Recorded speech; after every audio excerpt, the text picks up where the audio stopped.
ओम नमः शिवाय। नमस्कार दोस्तों, आपके अपने चैनल प्योरिटी ऑफ लाइफ में मैं नीलम शुक्ला आपका बहुत बहुत स्वागत करती हूँ।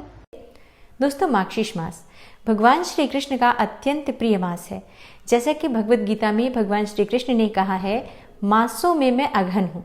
तो अघन का मास भगवान श्री कृष्ण को समर्पित होता है। इस महीने में भगवान श्री कृष्ण की पूजा की जाती है और मार्गशीर्ष मास में भगवान श्री कृष्ण के पूजन से समस्त प्रकार के पापों से मुक्ति मिलती है। इसी प्रकार से मार्गशीर्ष मास की जो शुक्ल पक्ष की एकादशी तिथि होती है, जिसे मोक्षदा एकादशी कहा जाता है, इस एकादशी का व्रत धारण करने से, भगवान श्री कृष्ण की पूजा आराधना करने से मोक्ष की प्राप्ति हो जाती है। दोस्तों, मोक्षदा एकादशी जैसे कि नाम से ही प्रतीत हो रहा है, मोक्ष देने वाली एकादशी, मोक्ष दिलाने वाली एकादशी। तो मोक्षदा एकादशी का व्रत धारण करने से जो भी व्रत करते हैं उनके सभी पूर्वजों को मोक्ष की प्राप्ति होती है, स्वर्ग के द्वार उनके लिए खुल जाते हैं। और जो व्रत धारण करते हैं, स्वयं भगवान श्री कृष्ण का पूजन अर्चन करते हैं, उन्हें उनके जीवन काल में समस्त प्रकार के सुखों की प्राप्ति होती है, उनकी समस्त कामनाएं पूर्ण होती है और अंत समय में मरणोपरांत वैकुंठ लोक की प्राप्ति होती है, विष्णु लोक की प्राप्ति होती है। तो ये व्रत बहुत महत्वपूर्ण होता है।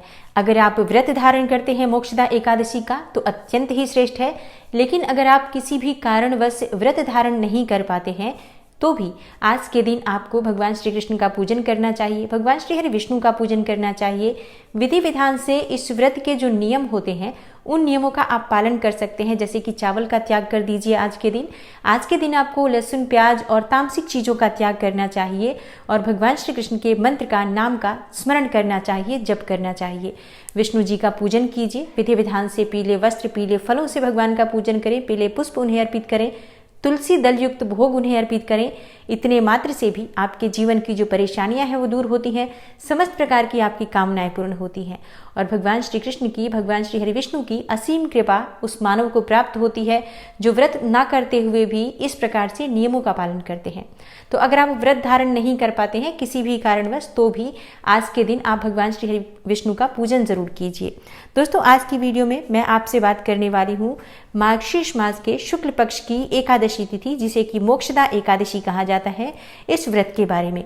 मोक्षदा एकादशी की तिथि कब प्रारंभ होगी, कब समाप्त हो रही है, मोक्षदा एकादशी का व्रत हमें कब करना है, पारण का शुभ मुहूर्त क्या होगा और इसके साथ ही आज हमें किस प्रकार से भगवान श्री हरि विष्णु का पूजन करना चाहिए और मोक्षदा एकादशी का व्रत करते समय किन नियमों का पालन करना चाहिए, जिससे कि इस व्रत का संपूर्ण फल हमें प्राप्त हो और जिस भी कामना से हम ये व्रत धारण कर रहे हैं या भगवान श्री हरि विष्णु का पूजन कर रहे हैं, वो हमारी कामना बहुत ही शीघ्र पूर्ण हो। इसके लिए आज हमें विशेष क्या करना चाहिए, ये समस्त जानकारी मैं आपको आज की इस वीडियो में देने वाली हूँ। तो वीडियो को पूरा जरूर देखिए और अगर आपको आज की वीडियो अच्छी लगे तो लाइक भी जरूर कीजिए, शेयर भी जरूर कीजिए फैमिली फ्रेंड्स के साथ। और चैनल पर पहली बार आए हैं, अगर आपको आज की वीडियो अच्छी लगे तो आप चैनल को सब्सक्राइब जरूर कर लीजिए और बेल बटन को भी प्रेस कर लीजिए। इससे ये होगा कि इस चैनल पर जो नई वीडियो अपलोड होंगी उनकी नोटिफिकेशन आपको सही समय पर प्राप्त हो जाएगी। दोस्तों, बात करें सबसे पहले मोक्षदा एकादशी की तिथि कब प्रारंभ हो रही है, कब समाप्त हो रही है और मोक्षदा एकादशी का व्रत हमें कब धारण करना है। देखिए, मोक्षदा एकादशी की तिथि प्रारंभ हो जाएगी 13 दिसंबर की रात्रि में। 13 दिसंबर की रात्रि में 9:32 पर मोक्षदा एकादशी की तिथि प्रारंभ हो रही है और समाप्त हो रही है 14 दिसंबर की रात्रि में 11:35 पर। तो उदया तिथि यानी कि सूर्योदय कालीन जो तिथि होती है वो हमें 14 दिसंबर को प्राप्त हो रही है। तो मोक्षदा एकादशी का व्रत हम करेंगे 14 दिसंबर को, यानी कि मंगलवार के दिन ये व्रत धारण किया जाएगा। दोस्तों, मोक्षदा एकादशी व्रत का पारण कब करना है, पारण का शुभ मुहूर्त कब है, ये देख लेते हैं। तो एकादशी व्रत का जो पारण होता है वो द्वादशी तिथि में करना चाहिए। तो द्वादशी तिथि प्रारंभ हो रही है 14 दिसंबर की रात्रि में 11:36 से और समाप्त हो रही है 15 दिसंबर को मध्य रात्रि 2:02 पर। तो पारण हमें द्वादशी तिथि में करना है, यानी कि 15 दिसंबर बुधवार के दिन एकादशी व्रत का पारण किया जाएगा, जो कि शुभ मुहूर्त है। सुबह 7:05 से प्रारंभ हो रहा है और 9:09 तक है। 7:05 से प्रारंभ होकर 9:09 तक का जो शुभ समय है, यही पारण का सबसे शुभ मुहूर्त है। इसी शुभ मुहूर्त में आपको पारण करना चाहिए। क्योंकि एकादशी तिथि का अगर हम व्रत धारण करते हैं और पारण सही समय पर नहीं करते हैं तो इस व्रत का हमें कोई भी फल प्राप्त नहीं होता है। इसलिए पारण का यानी व्रत खोलने का जो समय है उसका ध्यान हमें अवश्य रखना चाहिए। अब बात करते हैं कि एकादशी तिथि पर भगवान श्री हरि विष्णु का पूजन हमें कैसे करना चाहिए और एकादशी व्रत के यानी मोक्षदा एकादशी व्रत का नियम क्या होता है। देखिए, अगर आप एकादशी व्रत धारण करना चाहते हैं तो एकादशी व्रत के जो नियम होते हैं वो दशमी तिथि से ही प्रारंभ हो जाते हैं। जैसे कि अगर आप एकादशी का व्रत करना चाहते हैं तो दशमी तिथि के दिन से ही आपको सात्विक भोजन लेना है। दशमी तिथि के दिन आप किसी भी प्रकार से तामसिक चीजों का सेवन नहीं करेंगे। एकादशी का व्रत धारण करने वाले को दशमी तिथि के दिन से ही मांस, मदिरा, लहसुन, प्याज इत्यादि चीजों का त्याग करना चाहिए।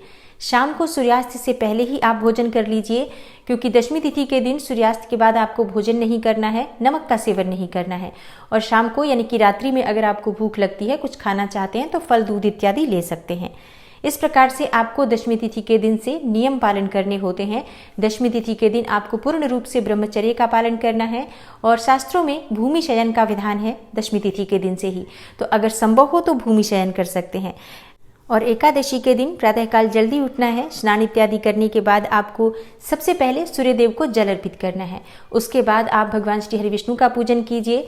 भगवान श्री हरि विष्णु के सामने शुद्ध घी का दीपक प्रज्वलित करें। फिर आप भगवान श्री हरि विष्णु का, अगर आपके पास विग्रह है, शालिग्राम स्वरूप या लड्डू गोपाल जी हैं या फिर भगवान श्री हरि विष्णु का चतुर्भुज स्वरूप है, तो आप उनका अभिषेक कर सकते हैं गंगा जल से या शुद्ध जल से, या फिर अगर आपके पास पंचामृत की व्यवस्था है, दूध, दही, घी, शहद, शक्कर, ये पांचों चीजें मिलाकर पंचामृत बनाएं। इससे आप भगवान श्री हरि विष्णु का आज अभिषेक कीजिए। अभिषेक के बाद उन्हें पीले वस्त्र धारण कराएं, उनका विधि विधान से पूजन करें, धूप, दीप, नैवेद्य इत्यादि अर्पित करें। पीले पुष्पों से आज भगवान श्री हरि विष्णु का पूजन करना चाहिए। पीले वस्त्र उन्हें अर्पित करने चाहिए। पीले फल या पीली मिठाई का भोग भगवान श्री हरि विष्णु को आज लगाना चाहिए। और अगर आप मोक्षदा एकादशी का व्रत धारण करना चाहते हैं तो भगवान श्री हरि विष्णु के सामने ही आपको थोड़ा सा हाथ में जल लेना है। दाहिने हाथ में अपने जल ले लीजिए और पुष्प ले लीजिए। उसके बाद से भगवान श्री हरि विष्णु के सामने संकल्प लीजिए कि आज आप मोक्षदा एकादशी का व्रत धारण कर रहे हैं। और अगर आप किसी विशेष कामना से इस व्रत को धारण कर रहे हैं तो उस कामना का भी संकल्प भगवान श्री हरि विष्णु के सामने ही आपको ले लेना है। सुबह के समय हम व्रत का संकल्प लेते हैं। उसके बाद जब इस व्रत को हम धारण करते हैं तो हमारे व्रत का संपूर्ण फल हमें प्राप्त होता है।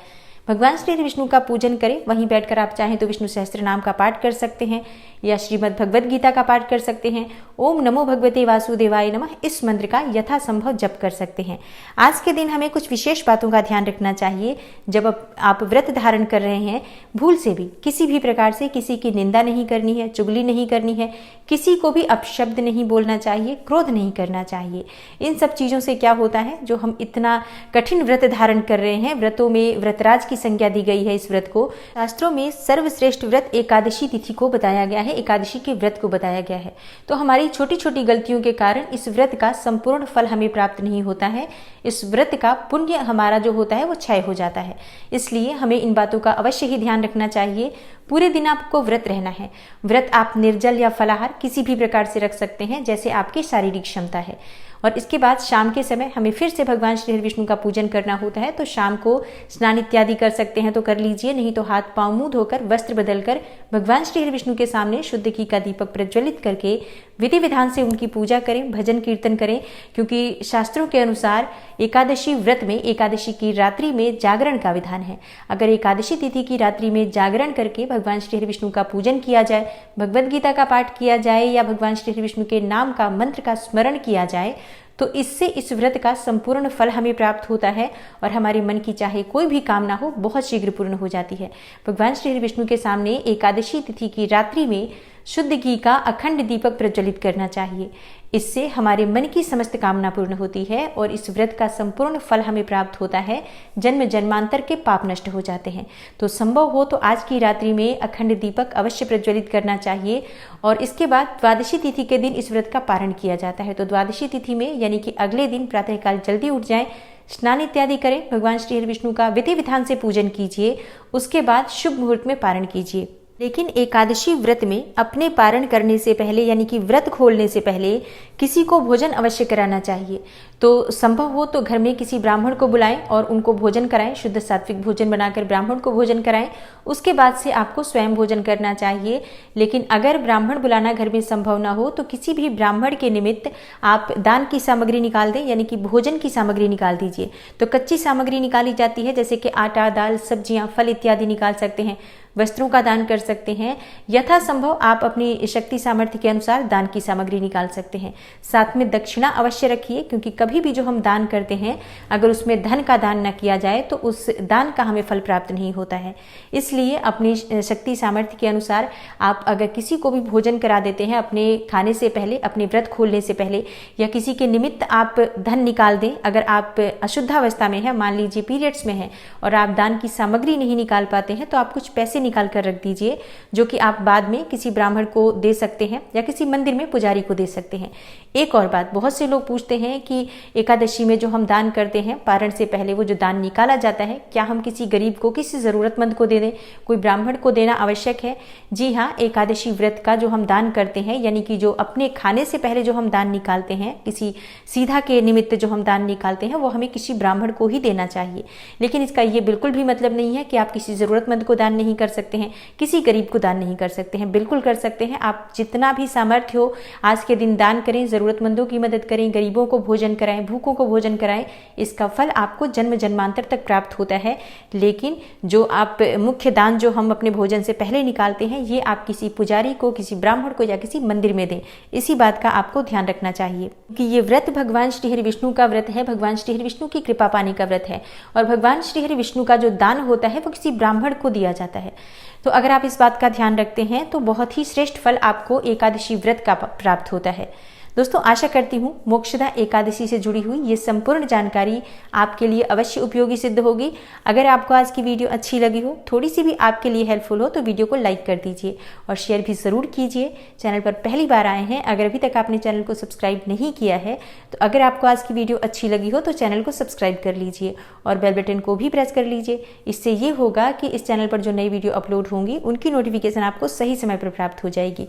मैं मिलती हूँ आपसे अगली वीडियो में, तब तक के लिए नमस्कार।